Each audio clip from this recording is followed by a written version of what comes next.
Ela era a famosa demônio sedento de sangue da história. Para seduzir o jovem, ela usou o sangue de 650 garotas virgens para se embelezar. Hoje vou falar sobre um filme adaptado de uma história verídica, A Condessa. A história se passou na Hungria do século XVII. Uma menina chamada Erzsébet nasceu em uma família nobre e extremamente rica. Quando ela nasceu, ela estava noiva de um menino de 11 anos, Nadasd. Sua mãe era uma mulher de sangue frio. Quando ela estava infeliz, ele espancou o servo e forçou sua filha a assistir o servo sendo torturado. Sua mãe disse que apenas pessoas de sangue frio podiam viver livremente neste mundo. Com a educação dessa mãe, Erzsébet certamente não poderia se tornar uma garotinha inocente e fofa. Aos 12 anos, ela se apaixonou por um servo, os dois provaram o fruto proibido, e ela estava grávida. Isso foi rapidamente descoberto por sua mãe. Ela espancou o servo até a morte, deu a criança para outra pessoa. No ano em que Erzsébet tinha 15 anos, ela era casada com o conde Nadasd de 26 anos. Como condessa, seu talento para gestão financeira também foi evidente.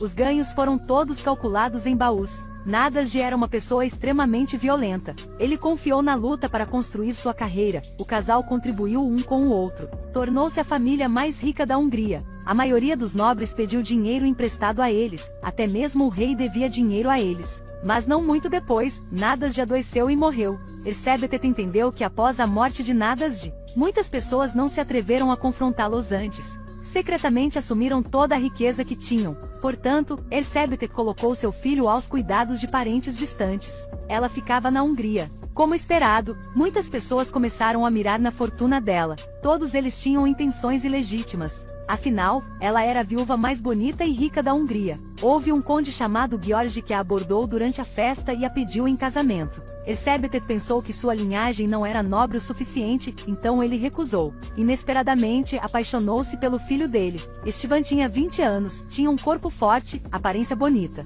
Istvan também tinha uma queda por ela, apesar de estar prestes a fazer 40 anos. Mas ela ainda mantinha sua beleza elegante. Eles eram como fossem peixes na água. Totalmente incapazes de se controlar, eles começaram a namorar. Essa história se espalhou rapidamente na Hungria. Depois que George soubesse, disse rapidamente a seu filho para terminar com Erzsébet. Mas Istvan logo se apaixonou por essa mulher. Para trazer seu filho de volta ao caminho certo, George usou o nome do filho para escrever uma carta de despedida para Erzsébet. Na carta, disse que com o passar dos anos, sua beleza esmaeceu. Não tinha interesse no seu corpo flácido. Naquele tempo ele tinha que casar com outra garota. Embora ela não fosse bonita, não fosse rica como ela, mas mais jovem que ela. Velha, flácida, jovem. Essas palavras eram como uma faca no coração de Erzsébet. Ela começou a tentar freneticamente manter sua beleza. Sua personalidade também se tornou brutal. Em uma ocasião, quando a serva penteava seus cabelos, acidentalmente perdeu um pouco de seu cabelo. Ela bateu forte no servo, sangue espirrou no rosto de Erzsébet.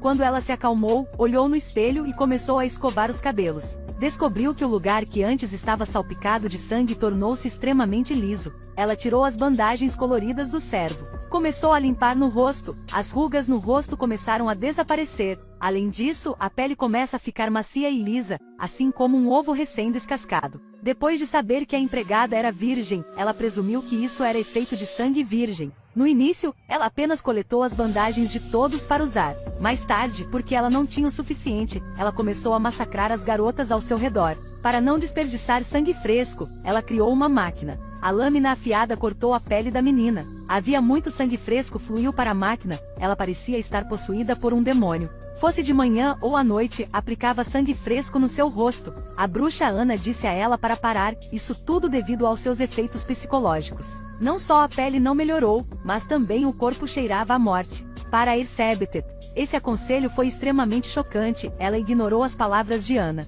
Todos os dias era imersa na lisonja do servo, e a ternura de outro amante. Ele a elogia todos os dias que sua pele era tão macia quanto a de um bebê. Ele foi incapaz de se soltar, às vezes em face do abuso de Erzsébet.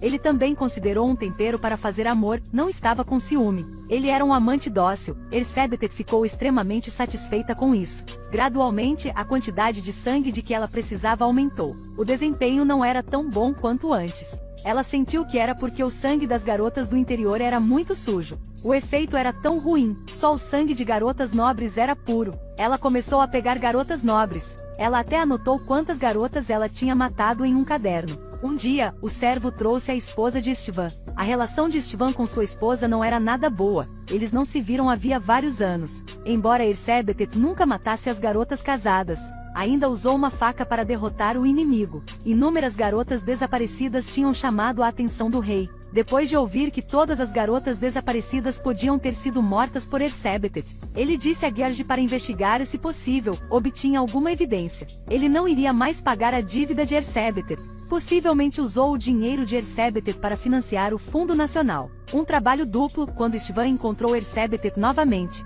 A elegante e charmosa senhora do passado tornou-se um demônio assassino e estava envelhecendo aos poucos. Havia um sentimento indescritível em seu coração. Acontecia que, no passado, Gergi havia personificado Istvan, escreveu uma carta para Ersebetet e depois fez com que o outro amante a atraísse. Então contou a Istvan sobre os dois estarem juntos. Portanto, Istvan pensou erroneamente que Ersebetet havia encontrado uma nova pessoa. Então ele desistiu, casou com outra mulher. Naquele tempo tudo estava diferente. Mesmo que o mal-entendido tivesse sido resolvido, as duas pessoas acabaram de se conhecer, seus sentimentos ainda eram tão profundos quanto antes. Mas ainda não conseguia apagar os pecados de Ersebetet. Porque ele estava aí para investigar o caso de qualquer maneira, não para visitar. Diante das evidências, Istvan não pôde mais defendê-la, apenas aconselhou Ersebetet a confessar. A condessa antes era a mais rica do país, naquele tempo foi uma prisioneira. Ela não queria morrer de velhice nesta prisão escura. Então ela mordeu uma artéria na mão para cometer suicídio. No entanto, ela foi enterrada apenas em uma cova rudimentar. Toda a Hungria estava cheia de alegria, ninguém estava com o coração partido por ela. Apenas Istvan visitava seu túmulo cheio de ervas daninhas de vez em quando. Porque em seu coração, Ersebetet ainda era tão bonita e elegante como quando ele a conheceu. Este é o final do filme adaptado da Condessa Real. Até na próxima vez!